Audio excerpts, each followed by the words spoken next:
All right, we're going to go ahead and get started. I want to welcome everyone to this afternoon's webinar titled Managing Costs with Alternatives to Layoffs. Just a few housekeeping items before we jump in here. We do have a large group today, so everyone is in listen-only mode. There are two ways to communicate with the panelists today. So first is the chat window, which many of you have already used as you have introduced yourselves and shared where you're calling in from today. The second is through the Q&A link on the bottom of your screen. If you have any questions throughout today's session, you can use the Q&A link, and also Allie Brown, who's one of our panelists, she's going to be moderating the questions and fielding those as they come in and sending those here to our panelists. So we are going to try to get to all of your questions. All right, so jumping into introductions here. Again, my name's Raymond Lee, and I'm the CEO of Career Minds, a virtual outplacement company and a sponsor of today's event. Career Minds has been providing virtual outplacement services since 2008. First, I'm joined by Marcia O'Connor, the CEO of the O'Connor Group. Founded in 2009, the O'Connor Group is a leading provider of human resource consulting and talent acquisition solutions for the life sciences, professional services, manufacturing industries, and they're headquartered here outside of Philadelphia. Marcia also resides with her family here in Philadelphia. Next, I want to introduce Garrett Kennedy, partner of DLA Piper.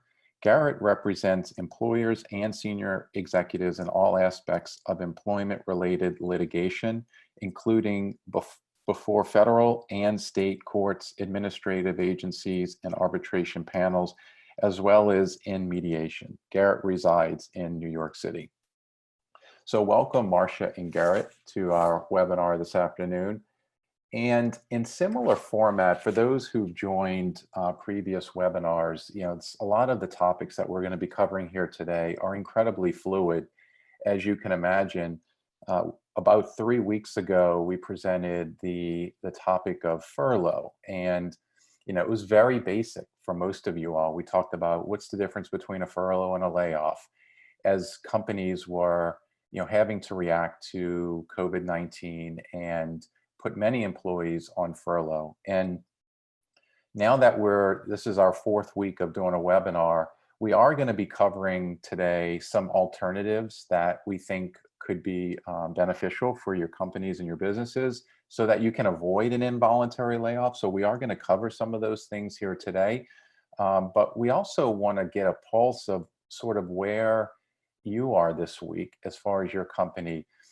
And you can use the chat window to respond to the question. So number one, do you still have employees on furlough? Are you looking at alternative plans to manage costs? Are you now looking at needing to continue to manage costs through some kind of reduction in force? One of the things we're going to talk about today is a voluntary retirement. We're going to talk about voluntary layoffs as a first measure, or all of the above. And I'm seeing a lot of 4s and 2s. Looks like a lot of 4s and 2s that are coming through. So looking at alternative plans to manage costs. So, some of our content here today is going to be is pretty timely for you all. So thanks for sharing that. And Garrett and Marcia, you may want to come off of mute so that we'll jump into things here. And by the way, as this has evolved, we've gotten a lot of feedback from participants who have joined in the past, that they didn't necessarily get their questions asked. So we really want to make this as interactive as possible and less of a one-way dialogue, but also, hearing from you and your questions so that we can, try to address some of the questions and challenges that you're facing.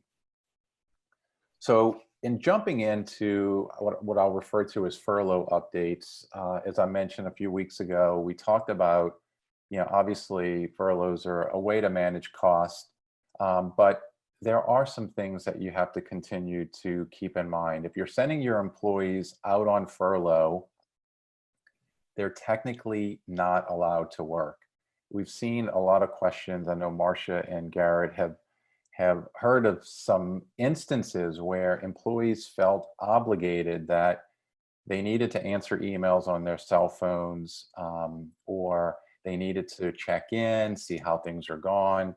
Technically speaking, if your employees are on a furlough and they're not being paid, they shouldn't be working. Now, we talked about a couple weeks ago the idea of regrettable turnover. As this continues on, if you have employees who are on furlough and they're not working, consider that the longer employees do stay on furlough, it's likely that they are looking for other opportunities, especially if they're thinking, they may not have a job to come back to and they may be sent to layoff. And so the idea of regrettable turnover is something that you're going to be facing as well. Okay, so Marcia, we were talking about this idea of work requirements and um, exactly what, first of all, I'd love to hear from you related to just, how do you keep the culture alive when you have employees on furlough? You have a great culture and people aren't in the office, they're not on the conference calls, they're told they can't work. We're hoping this thing gets better. How are CEOs and HR leaders keeping a positive attitude with keeping people engaged in a way that is not allowing them to work?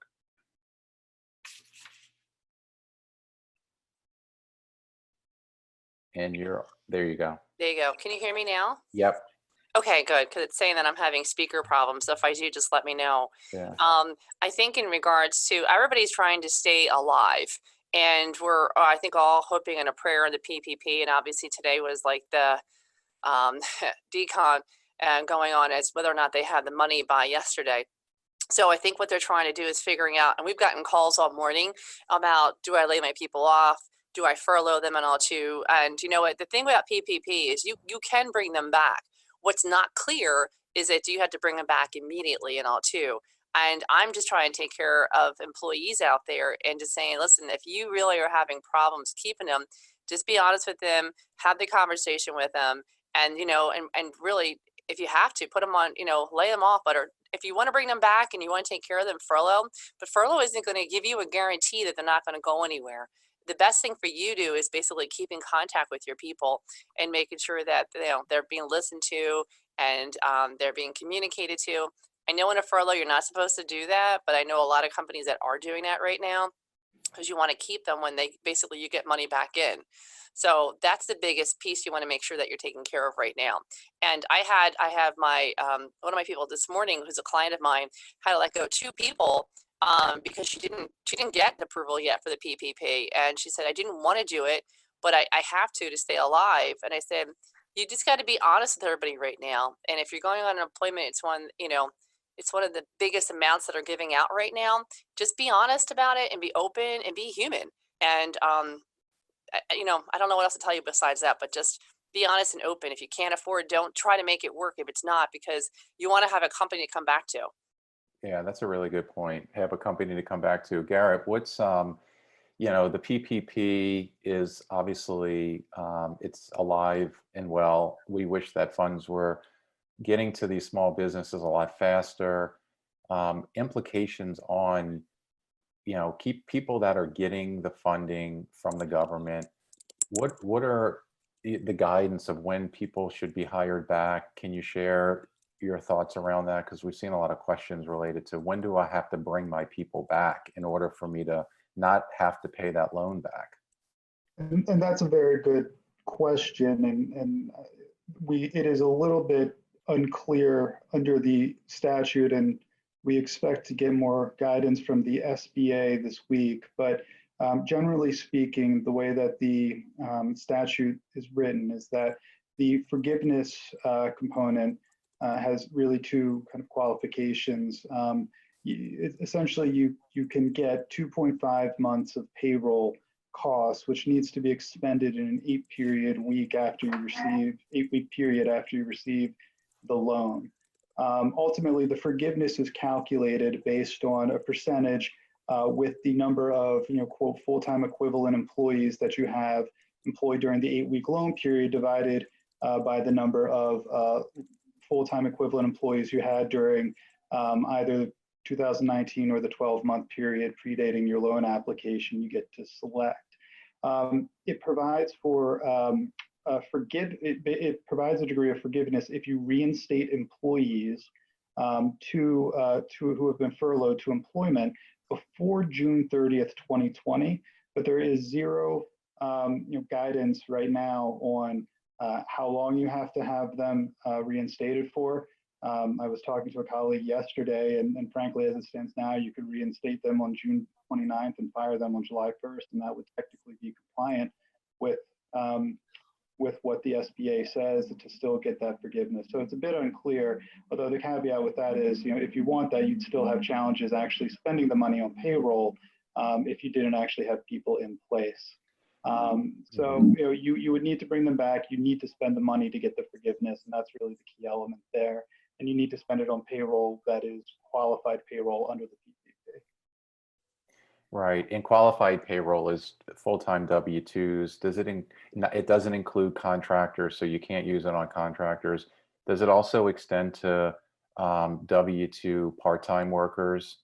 Yes, it does. So the way it analyzes employees is on a full-time equivalent basis. So what it basically says, it assumes one full-time employee for every 40 hours work. So if you have two part-time employees who work 20 hours, they combine for one full-time employee.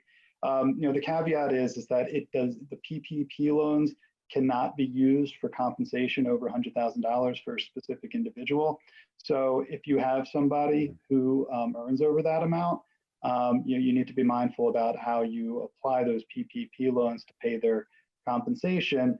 With the flip side being that if you reduce their salary, which is the other basis for reducing the amount of forgiveness, if you reduce their salary, as long as it stays above 100,000, it frankly doesn't affect the PPP loan forgiveness because that's above that $100,000 threshold. And there's a piece of that too, that you have to use 75% of the funding toward payroll. Only 25% or less can be used on other things like utilities or expenses related to that. Is that still still correct? Yeah, yes, that's what the SBA guidance says, and it's the other, the categories of other items you can use it on are a little. They're very specified. It includes rent and other specific utilities. So you need to be very careful about how you do that, and make sure you're really accounting for where those dollars go if you want the forgiveness at the end. Awesome. So can you just touch on, before we hop to that pay reduction topic, can you touch on the FFCRA? We've seen some pre-questions come in just in terms of that paid leave and who does it apply to, what size of company, how long it's for. Do you mind touching on that briefly? Certainly. And it is a bit of a complex law, so this is going to be a very high-level overview. I could frankly spend probably half an hour just talking about the specifics of it. But basically, the FFCRA provides for functionally two things. One, 2 weeks of unpaid leave for certain employees who are basically unable to work for COVID-related matters, whether it be because they themselves are ill or because they are subject to a shelter-in-place order and cannot telework, or because they're caring for children or another loved one. And then it also provides for an additional basis for FMLA leave. Basically, if you have children who are unable to go to school because of COVID, you can use that as a basis for FMLA leave. It does not provide for additional FMLA leave. Employees still only get 12 weeks of it total, with the caveat being that if it's used for one of these COVID-related purposes, the FMLA leave is paid, subject to certain strictures, and there are caps set forth in the statute as to how much and what percentage people get. The reason that this pops up in the furlough updates section, I just wanted to make clear that I've received a number of questions from clients about what, whether or not the FFCRA prevents you from, for instance, furloughing an employee or anything like that. The simple answer is no. There must be work there for an employee to do. That does not mean you can decide to furlough an employee because they need to take COVID leave.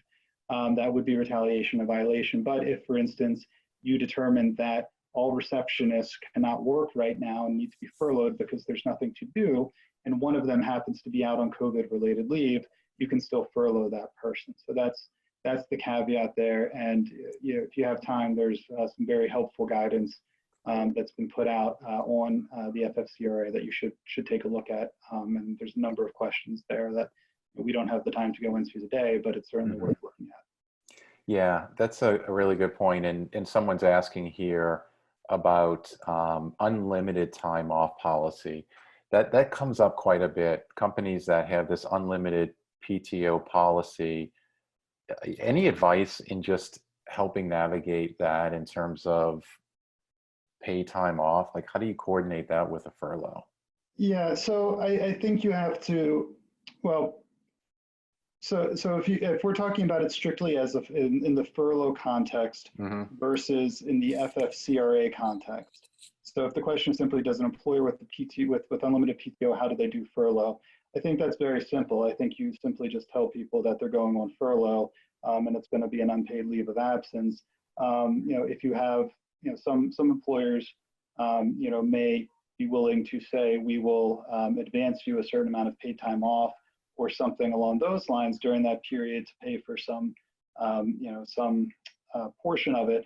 But I don't think if you have an unlimited PTO policy that you're obligated to keep people engaged indefinitely merely because they are unable to work. You can certainly furlough them there. Yeah, no, that makes a lot of sense. And Cynthia is asking about if you lay off 2 employees before the pandemic as part of the RIF, and then you apply for PPP, can you rehire them for summer school program if needed without penalties? And I believe the answer to that is yes. As long as you bring these people back before June 30th, they should count. We might need to look a little more into the specifics of it, but from a high level, that's what the statute says. Yep. So this is another topic around, just managing costs, pay reduction. Companies are making sweeping pay reductions across their workforce. Some, seeing 20, 25, 30%. And the first question that comes to that is and I know the answer to this, but it's better if it comes from an attorney, Garrett, is pay reduction eligible for unemployment? And, if I cut my entire workforce salary by 30%, can they capture that, that reduction through an unemployment claim? It may be. So unemployment generally is governed on a state-by-state basis, and each state has its own unemployment schemes. So you'll need to check with the specific state that you're in to ensure that it does, because they may have different percentage thresholds. But most of them do provide that if people lose a certain amount of money or a certain amount of time or work, they would be eligible for. And I don't know any offhand that don't provide for that, but I certainly can't recite chapter and verse of every of course. Of all 50 unemployment schemes. So I would encourage you to look. Yeah, and for the one that asked if if someone can claim unemployment while they're on furlough, absolutely, you can. Yeah, and the recent federal legislation that supplements typical unemployment is specifically designed to cover that as well. So they should certainly be able to. Yeah. So as far as exemptions are concerned, when you're thinking about pay reduction, what should people be thinking about in terms of FLSA and exemptions as they're managing these costs? Yeah, so generally speaking, employees can be exempt from overtime, meaning you don't have to pay them extra for working 40 hours in a week if a couple of factors are met. Those factors are: 1, that they're paid on a salary basis; 2, that they're paid a specified amount above a defined monetary threshold. It's currently federally $684 per week, although that you have to, on a state-by-state basis, there are a number of states like New York and California that have higher exemption thresholds, so you need to check that. And the third aspect is that they have to perform exempt duties. If you're cutting somebody's salary, you run a risk of dropping them below that second element, namely that the salary threshold that they have to meet. So if you do that and you cut it too low, they then would become non-exempt. They would be entitled to overtime, and most state wage and hour laws entitle them to a variety of other benefits, like they may get rest breaks, meal breaks. In California, they get overtime for working more than 8 hours in a day, and a variety of other things. Plus, you need to track their actual time worked and keep records of it. So you need to be careful to either avoid doing that and dropping them too low in their salary, or making sure that you take appropriate steps if you do, to make sure that people are supervising them, and so on and so forth. So Yeah. that's kind of the big risk with the FLSA exemption issues. You're talking about a salary. Yeah, no, I appreciate that. So, Marcia, I'm going to come to you with a question here that I'm reading that could be an area that you're seeing. So, and it does come across, it does cover this advance notice that we're going to talk about with pay reduction, but also just about furloughs in general. Someone asked, well, if my employees can't answer email, they don't have their phones, and, we need to communicate with them about furloughs. It may not necessarily just be, you're putting your employees on furlough, like just in terms of the companies that you're supporting and working with throughout this process, how are HR and companies communicating pre-furlough, notifying the impact of what's going to happen to them, and even after they're furloughed? Is it through phone, like you're texting them, calling them? How are you staying in touch, giving updates on what their furlough status is? Well, I have a true example of a current client that's been doing Zooms with their people that are furloughed, because he was very clear with them saying, hey, listen, we've got some cash, but just enough. And if this doesn't come through the PPP, we don't have a business to come back to. They're like, so we're going to put you on furlough. And he sort of like bent the rules, shall I say. Hate saying it with a lawyer on the call. But nonetheless, I really think it worked for him, because he just got the PPP and he had another call, but he's been keeping in communication, so he didn't lose anybody.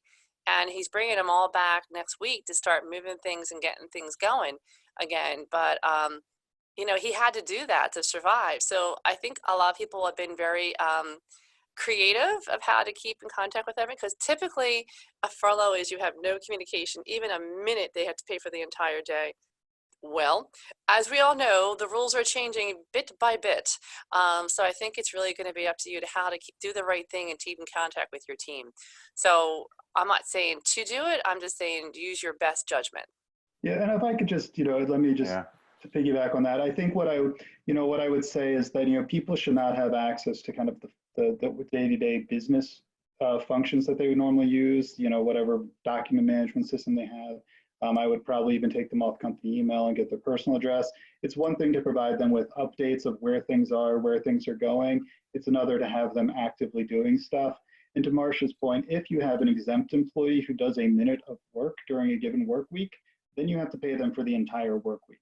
So, you need to be very, very mindful of that. And just be very careful about how you're proceeding, but they should not be doing active work or anything of the sort while they're out. It's one thing to say, hey, we expect to be open on this date or that date, but it's another thing to say, look, I need you to do X, Y, and Z so we can get open on that date. Because if you do the latter, you need to. Yeah, I think that's a really important distinction too from both of you all in terms of communication. If you get their personal email address and you are during that full-time furlough, unpaid leave, you're communicating with them through their personal email and their personal cell phone, that is a good kind of draw a line in the sand to keep things not work related. I think that should hold up. There was another question that came in that I think the answer to this is yes. with regards to furlough. If you have just over 500 employees, but a furlough brings you under 500, do you have to follow the FFCRA rules? And Garrett, when you're furloughing, they're technically still employed by the company, so you're not necessarily, you're not dropping below that threshold in order to meet the under 500 guidelines. Yeah, that's correct. That's based on our interpretation of the rule and what we've seen so far. That is where it would stand. Yep. Okay. Anything related to employment contracts you want to just touch on? I mean, if your salary employee has a contract in place, before you start cutting salaries, you need to check those employment agreements, right? Absolutely. Oh, sorry, Marcia, do you want? Yeah, Yep. sorry guys. There's a lot of Q&A questions coming through too, so just make sure that you're looking at them too, Raymond. Okay. Yeah. Okay. Yeah. Go ahead. So for the contracts, you definitely want to take a look at the contract. If there are any agreements that you have with people being affected, generally speaking, an at-will employee, you can reduce their salary with appropriate notice, but you need to be mindful if they do have an employment agreement, you got to look and see how it's drafted. You also have to keep an eye out for things like a good reason provision, for instance, that might trigger an employee's right to severance or something like that if you reduce it. So you need to look and you need to see what any agreement says before reducing somebody's compensation. And I know you're in New York, Garrett, but we have a question of someone in California. Should you be concerned or regarding age discrimination when furloughing employee? Are you aware of the state requirements, legal aspects of that? I don't think there's any particular unique aspect to California. I would just say that if you're furloughing employees and you see that it's affecting older workers, you need to give consideration to why that is and maybe reframe what you're doing. But that would be like any type of broad-based reduction in force or anything else. If you saw that this group termination was terminating everybody who's 65 plus, you probably have a problem and need to figure out why that is. Yeah. That makes sense. Marcia, any comments before we move on? I went through the questions and I see that we got the age discrimination ones, the furloughs, anything that we missed that you're seeing that we need to address? No, I still think people have a misconception of the FFCRA in regards to like what makes them, basically there's 6 qualifications to be a part of FFCRA that they can actually apply for. We're starting to see a lot more now, people just out of the blue, like, well, I does this apply to me? Because that poster went out and everybody's thinking right now, like, does this apply to me? So I think you gotta be very careful. There are 6 specific reasons why FFCRA would apply to you. You just want to have those conversations. But I don't know, Gary, if you're seeing anything differently out there, but I'm definitely seeing a lot of ambiguity with that as well. Yeah, I agree. I mean, I think everybody's still trying to process these things as they come in because there are some questions as we get used to these new rules. Quick question on can furlough employees accrue sick time? The answer to that is no, right? I would say look at your policies and see what they say. And you may need to make it clear in whatever notice that goes out that says that they can't accrue sick time. Got it. So I would look at your policies, see how they say, but I would say that if they are technically employees, even if they're furloughed, if you say that you're going to accrue PTO based on weeks of employment, for instance, in your policy, they arguably would be accruing sick time there. So I think you need to look at your policies and if appropriate, amend them. Okay, great. So we're going to shift gears and we are going to spend a little bit more time toward the end to continue to address questions. Hopefully we got to all of them related to the furlough update and pay reduction. I want to shift gears and just talk a little bit about this idea of voluntary layoff.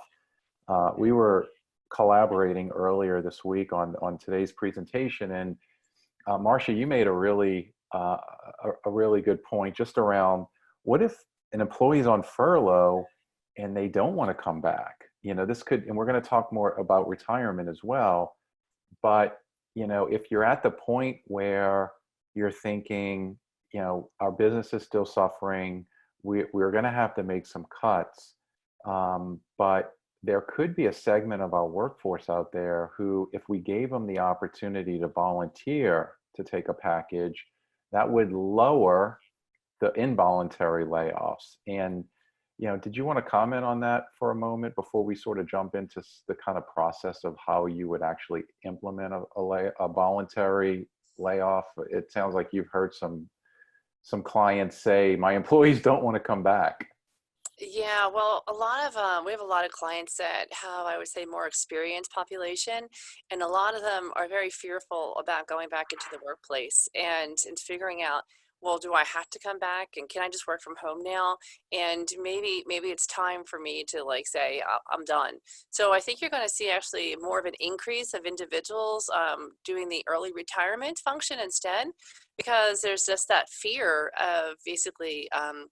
Another round of virus being spread, as well as the fact that they hadn't had it yet. And is their offices okay? Is it okay to do a meeting? There's a lot of fear going on. So rumor has it with a lot of my HR executives I hang out with is that they see a spike coming up in regards to people going to early retirement.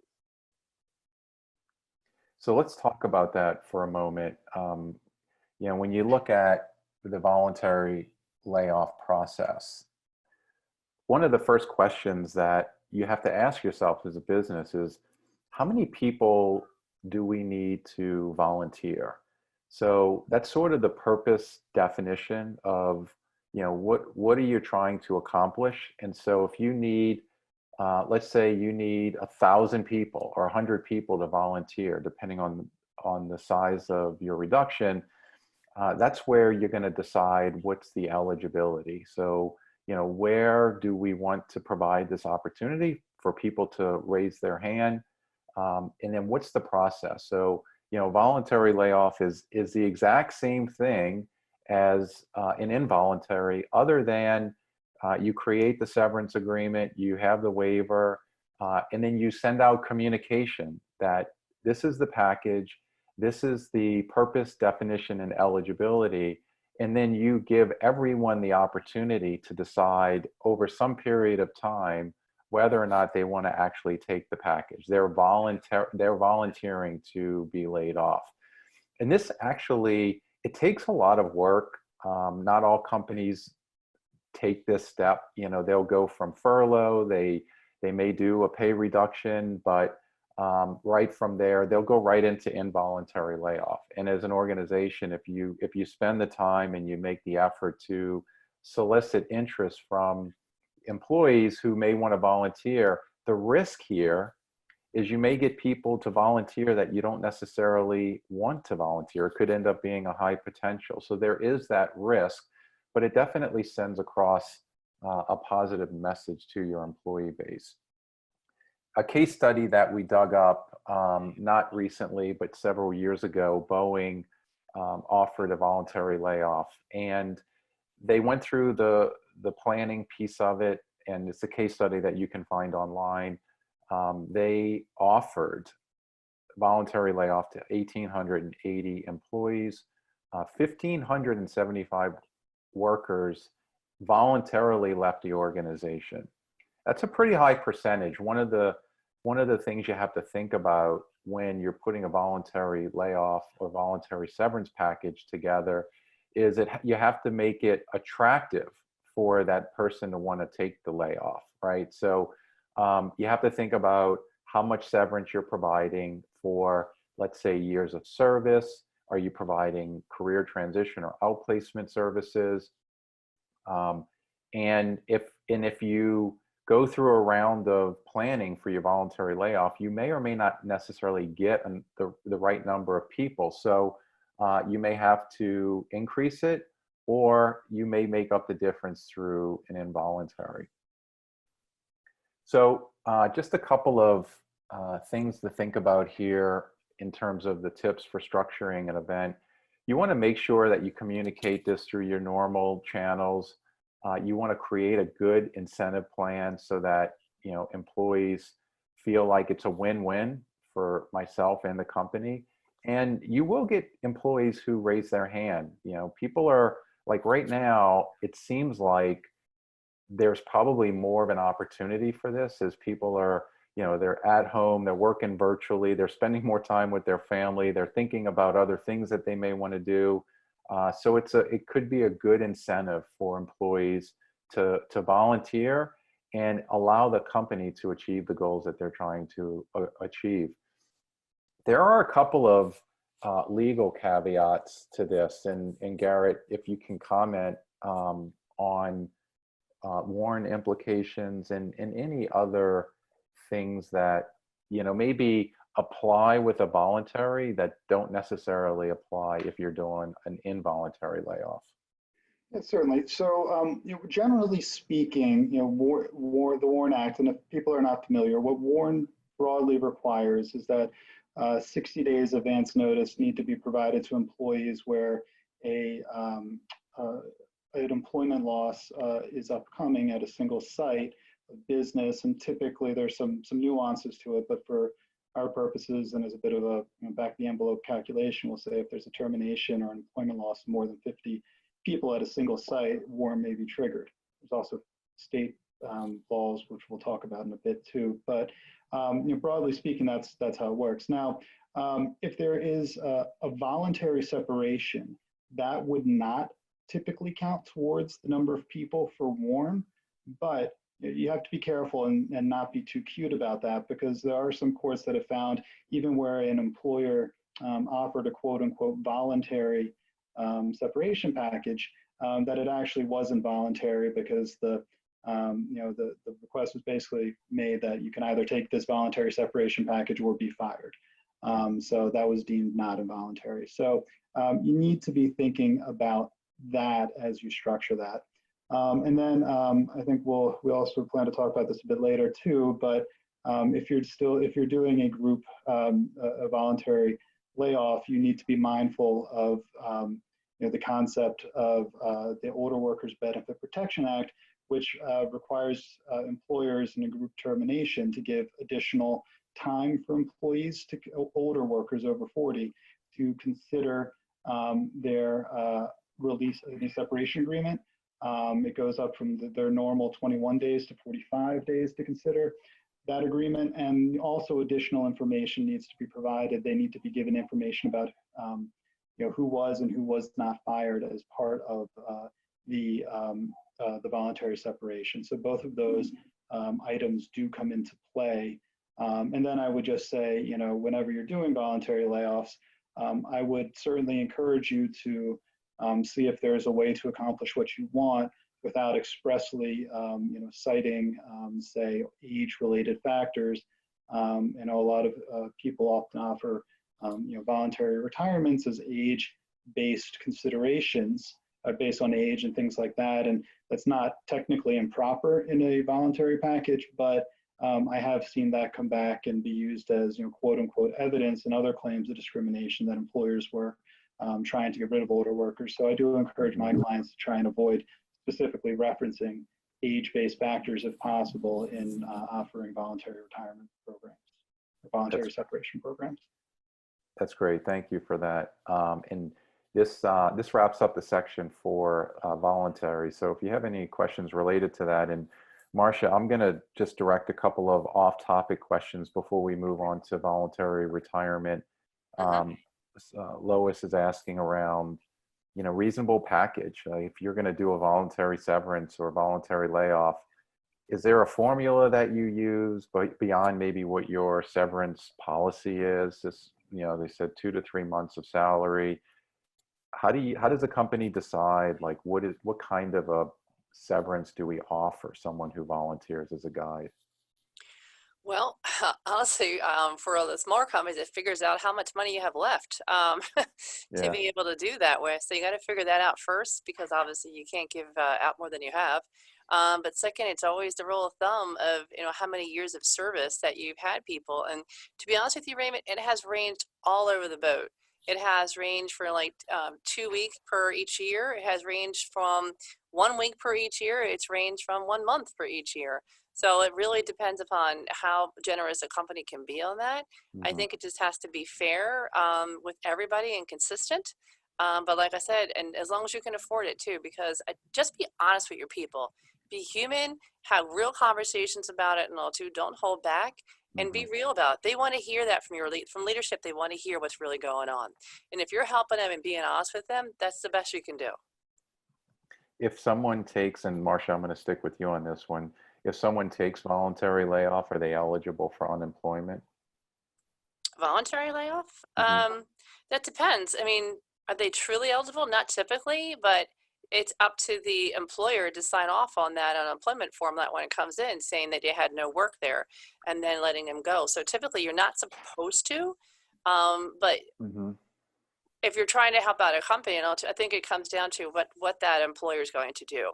There are some employers I know that would sign off on that, and there are some that would stick by the rules and not sign off on it. And even a lot of times it'll be just a factual response of was there work or was there not work. And even in a broader, if it's part of a broad program, a lot of unemployment boards are very, very employee friendly, and they may just say, that's fine. But be mindful that if there's a separation package, that's going to offset any unemployment compensation they're going to get anyway. Yep. Hmm. So they may not be getting UI for 2 or 3 months out, even because of the reduced value of it. So they need to just need to think about that. Yeah, no, that's a good point. I'm just going to stick with the voluntary. There's a couple of other questions that are related to Warren that I'll wait on Garrett for now. But if someone does take voluntary layoff and they take the position or take the package, I'm sorry, can you bring them back as a 1099 contractor? If you were to bring somebody back who previously was an employee into the same role as a 1099 contractor, frankly, you're going to have bigger problems from a misclassification perspective if they're doing exactly the same role.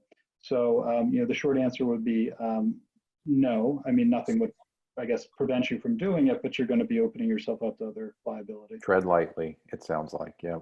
Yes, very lightly. Yeah. And so the quick Warren question here, Garrett, does COVID-19 apply as a disaster under Warren notice? Do they have to give notice? I think. Yeah. So under the Warren Act, there are a couple of exceptions. There's one for a natural disaster. It doesn't look like COVID probably applies for that. That tends more to be earthquakes or volcano type things. What this probably falls into is the other exception of unforeseeable business circumstances. Namely, on March 10th, we thought we had a viable business, and by March 17th, it became clear we couldn't survive for 2 more months. In that case, what you do is you're not forgiven of the requirement to give notice. You have to give notice as soon as practicable, and give as much notice as possible. But it's a reduced notice period. You still need to give it. Just to note, California has expressly said under its mini Warren Act that that the current circumstances do qualify as an unforeseeable business circumstance. But I would also just give you, just make you think about the longer that this goes on, how truly unforeseeable is it? I think it was one thing to say it was unforeseeable in mid-March. I think that there may be a more viable challenge to that defense by mid-April, when you've been suffering through this for a month or so, and I think it becomes more apparent. So Yeah. that's where I would expect that to go. Okay, great. And just the last one on voluntary layoff, and then we'll move on to voluntary retirement, is how do you advertise a voluntary layoff in a legal way? And Garrett, before you answer, this probably falls along the lines of how you would, identify who you're going to suggest, even if it's a VSP, making sure that you're not directing it to any protected class, that it's, whether it's a business unit, a facility, the organization, they have to be groups of people. It could be seniority based.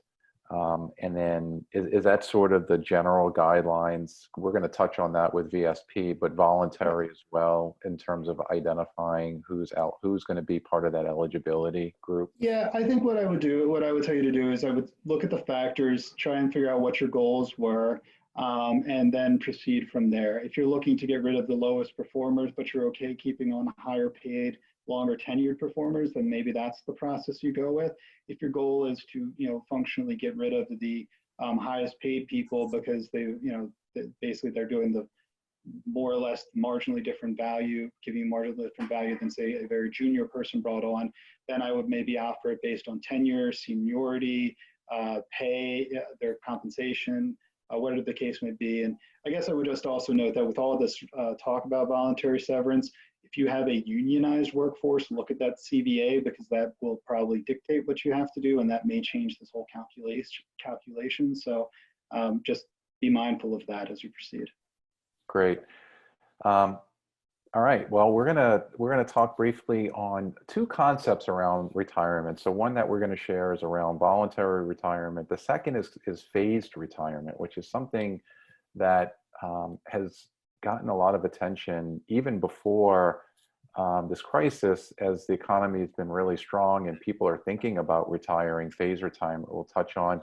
But in terms of voluntary retirement, it's sort of the same idea. If you're in an industry where your workforce is highly tenured, people are obviously working longer, living longer, and you may have a large segment of your workforce who would fall into this category of maybe people who are interested in voluntarily retiring. And again, as we talked earlier, people are working virtually, they're spending more time with their kids, maybe their grandkids. They may not be because of social distancing, so excuse me for that. But they may be thinking to themselves, this time outside of work is really allowing me to think about, what are my priorities? What do I want to do? And may decide that they don't want to return back to work. And so, as you're thinking about the amount of people or employees that you need to adjust to manage your costs as an organization, think about a VSP program. And before we jump into phased retirement, Garrett, is there any, I have this kind of caveat here, always seek legal counsel on the VSP. Is there any, one or two pieces of advice you can share as companies maybe are thinking about this for the first time and don't really have a playbook on rolling out a VSP? Is there any, sort of advice you can provide? I think the key things are to consider factors, all of which are non-discriminatory and not based on any specific protected characteristic, and to perform an analysis of what you anticipate the impacted workforce to be, and to see if it disparately impacts any specific protected characteristic. And that's really the key approach to do it. I think if you've managed to kind of get past that, you're generally okay. And I think obviously that anytime you have a voluntary retirement program, you're going to be affecting older workers by virtue of that. That itself is not problematic in the sense that it's voluntary. But I would just make sure that the rationales you're doing it are not simply that we want to get new blood in there, which is something I've heard people say in the past, which is not going to fly. Yeah. So make sure it's legitimate business reasons. We need to cut costs, and this is how to do it, and so forth. Marcia, any comments from you before we move on VSP, voluntary retirement? Any thoughts from your? No, I think honestly, employers need to be prepared for that. I also think they need to be prepared for when people come back about, put them in different categories, like, who is going to come in the office, who's going to be staying home, who's going to be going on early retirement, and really start really thinking of those factors now and putting together just plans of action, because it's going to come on us, I think, pretty quickly, and it's going to be overbearing, just like this whole PPP and everything else that just happened, and we're living and learning, and we have thousands of questions behind it. So start putting some planning to it now.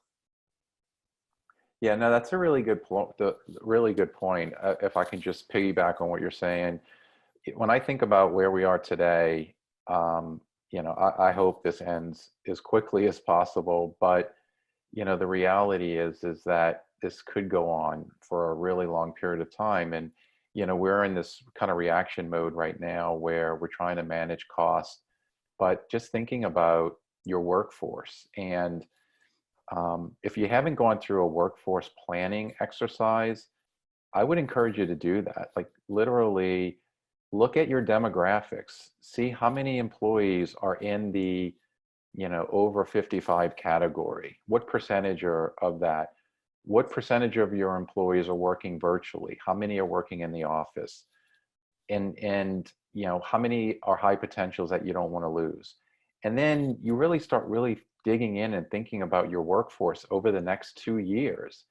And you can't, you know, this is just my purview, is that you don't want to just rely on one or two things. You have to really think holistically about how you're thinking about your workforce for the next 2 years, and leveraging various approaches to, you know, create some movement in your workforce so that you can be competitive going forward. I think we're in for the long haul, I guess, is the message. And we're going to eventually have to get out of a reactionary mode and kind of into this planning phase. The last concept, and we'll wrap up with Q&A, is this idea of phase retirement. If you have a workforce that, you know, we find this a lot in manufacturing, where you're being disrupted by robotics and automation, and you have a, you know, highly, you know, traditional tenured workforce who's, you know, been with the company for many years, but have a ton of knowledge that you want to transition, you know, do some knowledge transfer and have some, you know, kind of smooth succession planning. This idea of phase retirement could be a really good approach, where, you know, you identify, again, you make it available to a certain segment of the workforce, maybe so many years of experience of service, and you reduce the amount of work hours that that employee has over the course of a year. So maybe they go from working 40 hours a week to 30 or 20 hours a week. There are some legal things that you should consider in terms of benefits if you have a pension, but the whole concept here is to allow for a smooth transition. You do reduce that employee's pay by 50%, and at the same time, they could be training someone who would end up replacing their position. So you may not get 100% of the person retiring and capturing those wages, but you could get 50%. And they may have a spouse or partner who's carrying benefits. So maybe they don't even need benefits, and they say, I'll work 10% of the time, just so that they can, you know, start thinking about the next steps in retirement. And so it's, you know, we haven't seen a lot of the phase retirement. We're seeing more and more of that as people are working later and trying to phase out more gradually versus just retiring just cold. So again, something to think about there. And just a quick example, there's a company in Pittsburgh, Kennametal, who adopted in their benefits program, adopted a formal phase retirement plan. And it has to be a win-win situation. You know, you sort of have to create a way where the employee, you know, feels like they're not being pushed out, but they're, you know, they recognize that there's, you know, new talent, high potential talent. I don't like to use the word young personally, but you know, that they're looking to provide opportunities for learning, for growth. And so where you can create that opportunity for someone who's later in their career to transition out into retirement in a gradual way, it's much more cost effective.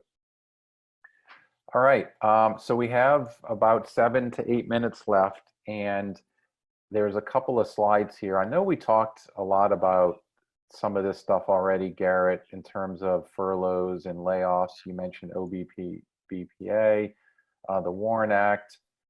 I'm going to take a look at the questions here and see if there's anything outside of this that people are asking related to, you know, it's just the things that we talked about. And if you have any questions, I feel like we've done a pretty good job of fielding your questions. And Ali, thank you so much for sending these over to us, so we're not losing sight of those. Do employee benefits go into areas, or I'm not sure what this says, arenas or areas during furlough versus layoffs? I'm not sure of that question. If the question is whether or not employees retain their benefits during a furlough, they are functionally still employees and would be entitled to their benefits. But you have to look at your insurance policies because these may at some point kick people off if they're not actively working or their hours are dropped below a certain threshold. Okay, great. Okay, so I'm in the Q&A panel now. I'm off of chat. So what's the guidelines for forgivable loan for PPP? I think we covered that, but go ahead. I'm going to look I at would some just say others. the very high level is that they'll look at the number of employees you have during the loan period and the level of your salary and determine, they'll forgive the portion of the loan that you actually spend during that 8-week period, dividing by the percentage of employees that you currently have versus over the look back period of either 2019 or 1 year prior to the loan application. And then they'll also subtract a dollar for dollar amount of any reduction in payroll that you have during those 2 periods as well. Great, thank you. We didn't touch on defined pension plans. There are still a few companies out there that have defined pensions. How are companies handling those that still may have them? This person's question is related to their company. It says, for our company, an employee has to terminate employment to access the benefit. Any thoughts around defined pension plans? Yeah, I think that defined pension plans, by their very nature, are very complex creatures, and I don't think you can give a universal answer for them. I think you need to look at the pension plans itself and see exactly what it says and what the plan says and what the requirements are. So, Yeah. I think that's one you should reach out to your counsel on or your benefits administrator, whoever handles that. Yeah, and Deborah followed up that it is related to the phased retirement, and certainly there are requirements that those defined pension plans have in place in terms of how many hours and other things. So would certainly advise legal counsel before you roll out any plan.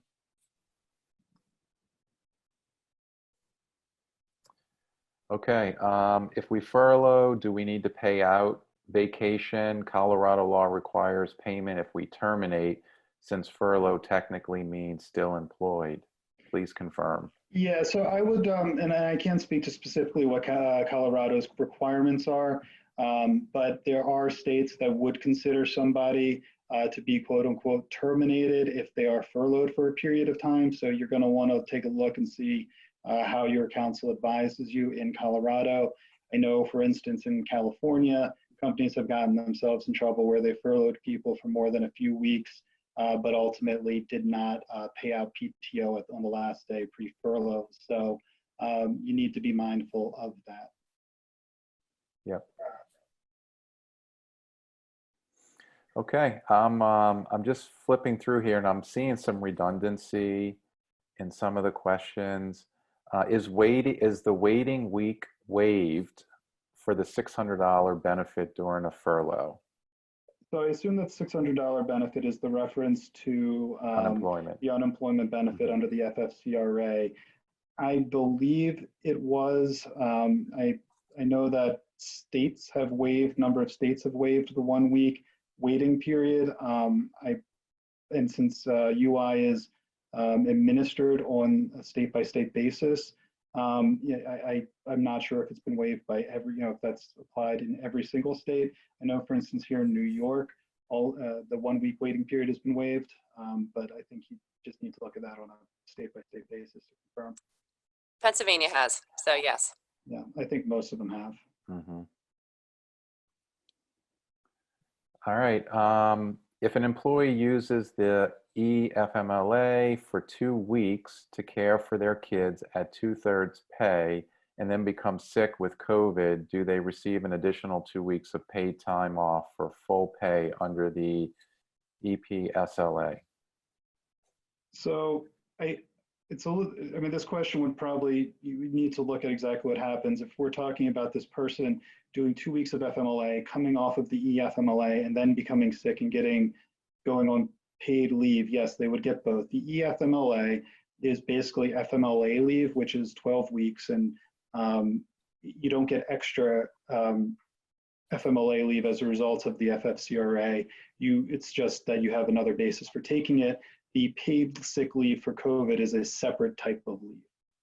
But if somebody was already out on EFMLA leave or FMLA leave and they got sick while out, they would be out on that other basis of leave, and presumably I don't believe they certainly don't get to double count it. And I think they would probably just stay on one leave versus the other. Yeah. Yeah, and this other question is just kind of a general non-legalese question. What if the company's not in a financial position to offer a severance package? I mean, severance is not legally required for you to offer employees, and that would include any severance pay or even career transition services. It's obviously, if you can afford providing outplacement and a soft landing for your employees, it's certainly a good thing for your brand and helping the employees to the, but in terms of providing severance in general, it's not required. The only caveats would be if somebody has a contract that requires severance, or if you have some type of defined severance plan for employees, which you might be bound by. Thank you for that, Garrett. That's why you're here. You always have that caveat. Well, I want to be mindful of everyone's time. We're at 3 o'clock, and I hope you enjoyed the format of today's session. We really tried to make an effort to stay on top of the questions throughout today, and I feel like we did a great job. Marcia, Garrett, thank you all so much. Any just last minute comments here? I have everyone's contact information on this last slide. So if you have questions before we wrap up, please, we're going to be sending this presentation out. You have our contact information for all three of us. Please feel free to reach out if you have other questions. We're here to help. But Marcia, Garrett, would you like to just say a last minute thing before we wrap up? Yes, just say, first of all, say thank you. I know that we've been all Zoomized out lately, so thanks for taking the time to listen to us. But if you have questions, reach out to any one of us. We're getting them from a lot of different people. We want to make sure that you're equipped with the right information. And again, we might not know everything, but we'll at least find the resource for you. Okay? Yeah, thank you, Marcia, and thank you, Raymond, for having us and putting this presentation together. If anybody needs legal counsel, you can certainly feel free to contact me. I hope we got to everything you needed, and I hope everybody fares well and stays safe through everything that's going on. Absolutely, and thanks for that, Garrett. Yes, but definitely be safe and take care of yourselves and your family. And if there's anything we can do, please let us know, and we will hopefully see you on another webinar. So take care, everyone. Have a good rest of your day. Thanks, Raymond. Thank you. Bye-bye.